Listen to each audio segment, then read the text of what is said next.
Habibi, I'm here in Cairo. Time to have a look at the news bulletin from Channel 2 and the Egyptian Satellite Channel.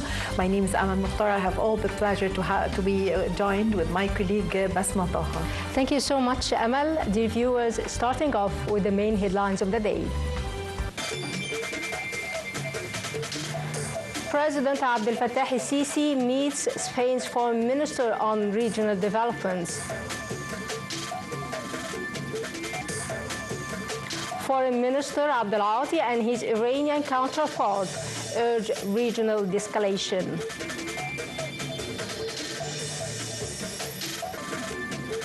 And Israeli occupation forces say Hamas leader Yahya Sinwar is very likely dead.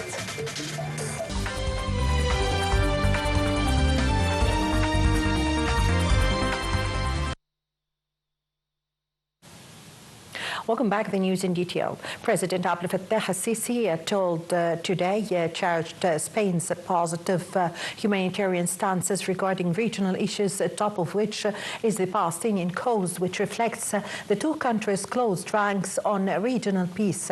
The president made these remarks in a meeting with Minister of Foreign Affairs, European Union and Cooperation of Spain, Joe Manuel, who conveyed to the head of state appreciation from Spain's Prime Minister Pedro Sanchez. He pointed out Spain's support for Egyptian hard efforts for ceasefire agreement and allowing humanitarian aid in Gaza, with both sides agreeing on the importance of increased international efforts to halt escalation in the Palestinian enclave and Lebanon as well.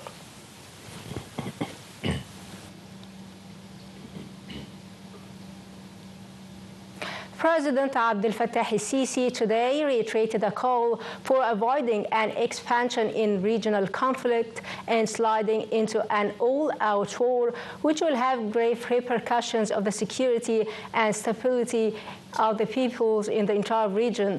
The president made these remarks as he received Iranian Foreign Minister Abbas Araghchi, stressing the necessity of intensifying international efforts for ceasefire in Gaza and Lebanon, halting aggression on the West Bank and allowing sufficient humanitarian aid to end the civilian suffering.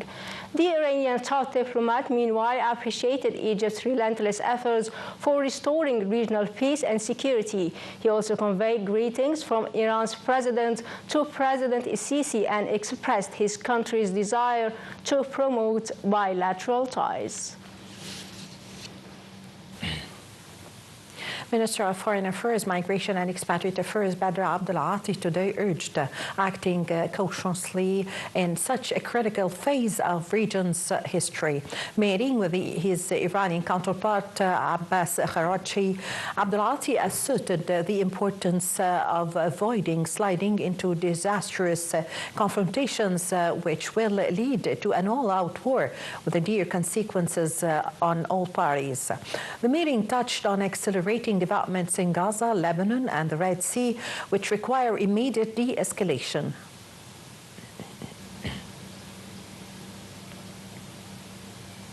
Minister of Foreign Migration and Egyptian Expatriates Affairs Badr Abdel Ati discussed boosting bilateral ties with Uganda's Minister of State for Foreign Affairs and International Cooperation, Hanjen Odongo Gigi Abubakar. The phone call also tackled a number of African issues of mutual concern amid the challenges facing the continent.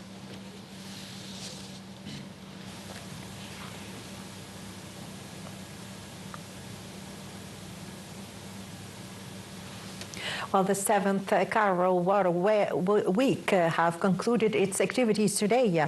The event have witnessed the participation of more than international organizations. It was held under the title Water, Climate and Building Societies Capable of Resilience. Issues pertaining to water, climate changes and challenges facing the continent features prominently at the event's agenda.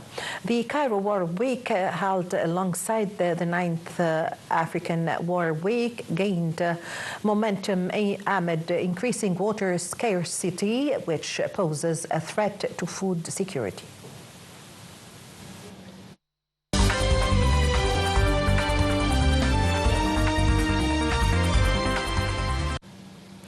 Fresh strikes by the Israeli occupation forces hit Lebanon south and east today after the occupation army issued evacuation orders, including the first for East Lebanon Bekaa Valley. Meanwhile, a central Beirut building home to media offices and the embassies of Norway and Azerbaijan was evacuated after threats by the Israeli occupation forces. The United Nations Office for the High Commissioner for Human Rights said recently that 1/4 of Lebanese territory was under Israeli occupation military displacement orders.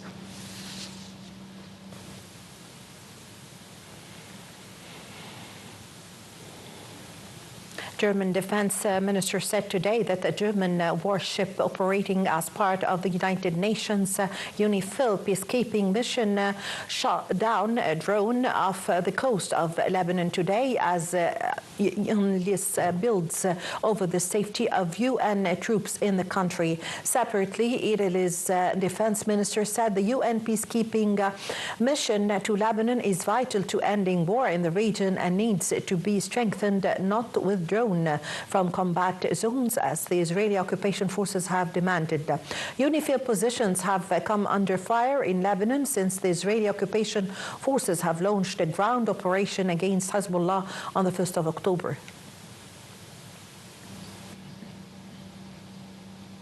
The Israeli occupation military said today that it was checking the possibility that it has killed Hamas leader Yahya Sinwar following an operation in the Gaza Strip. The Israeli occupation army said the incident had occurred during a ground operation in the southern Gaza Strip, during which Israeli troops killed 3 Hamas members and took their bodies. Sources said visual evidence suggested that it was likely that one of the men was Sinwar, and DNA tests were being conducted.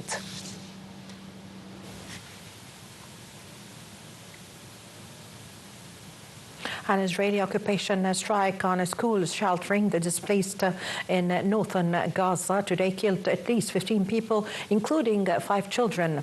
The Israeli occupation military claimed the strike targeted dozens of Hamas and Jihad members who had gathered at Abu Hussein school in Jabalia. The occupation army has repeatedly struck tent camps and schools sheltering displaced people in Gaza. Israeli occupation offensive has killed over 42,000 Palestinians and wounded more than 99,000 people.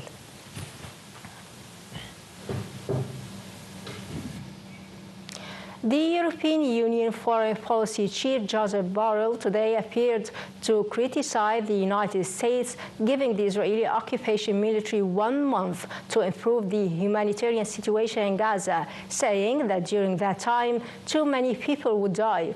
Borrell has been a critical voice in the EU regarding the Israeli occupation ongoing operations, saying that the situation in Gaza was a catastrophe. U.S. officials have said that Israel must take steps over the next month to improve the humanitarian situation in Gaza or face potential restrictions on U.S. military aid.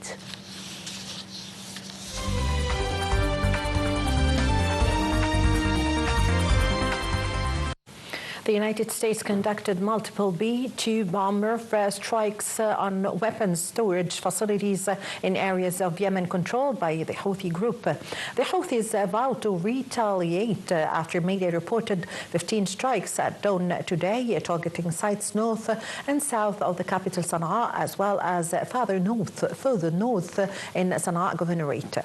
The United States and Britain have repeatedly carried out strikes aimed at curbing the Houthis' ability to target shipping. However, the group has continued to attack merchant vessels transiting the Red Sea and the Gulf of Aden. Syria's military said that a strike by the Israeli occupation forces this morning wounded 2 civilians and damaged a military post. The Israeli occupation forces targets military sites in Syria, claiming the sites linked to Iran and to Lebanon Hezbollah group, and has escalated its campaign against Hezbollah in recent weeks after a year of near daily exchanges of cross-border fire.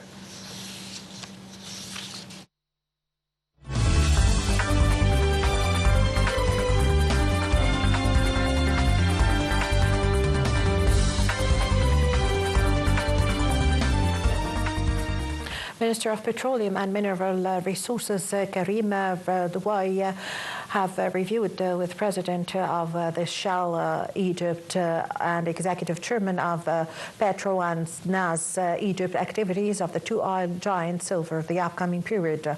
The meeting also discussed development plan of the 10th phase of gas production from the West Delta Deep Marine project located in the Mediterranean Sea.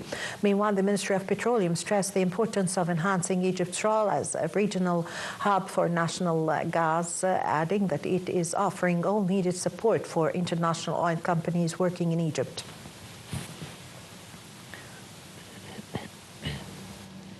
Minister of Investment and Foreign Trade Engineer Hassan Al-Khatib said that economic reforms adopted by the government positively affected the investment atmosphere in Egypt, namely in the fields of financial technology, renewable energy, and infrastructure.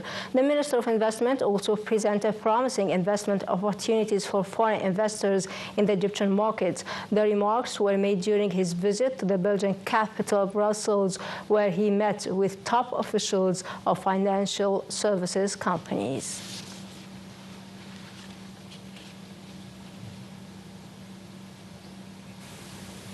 Egypt's bourse closed lower today amid sell-offs on different shares by local and Arab corporations and investment funds.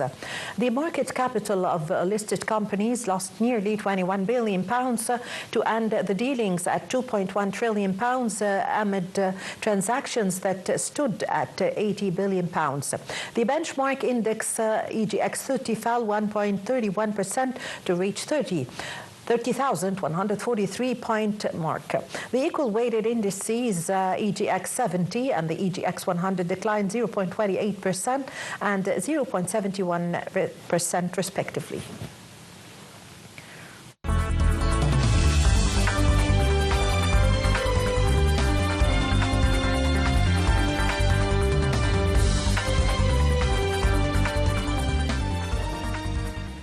FIFA President Gianni Infantino has visited Press Settlement Field, saying that their playground will host 6 games during next year's Club World Cup.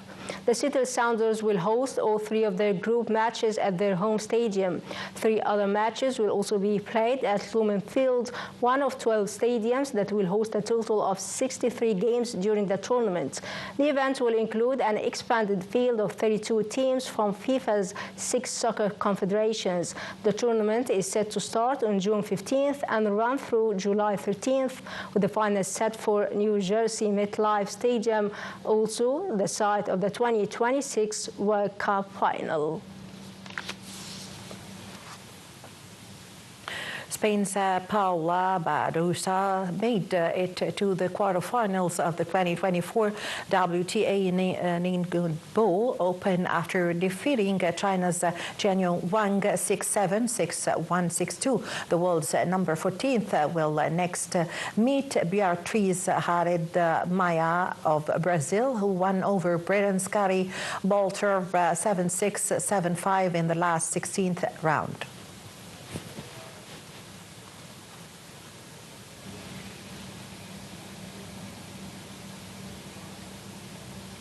Well, ladies and gentlemen, with this, we come to the end of the news bulletin. I was in the company of my colleague, Bسمة. Thank you, Bسمة. Thank you so much, Amal. Thank you so much. My name is Amal Mukhtar. Thank you for watching.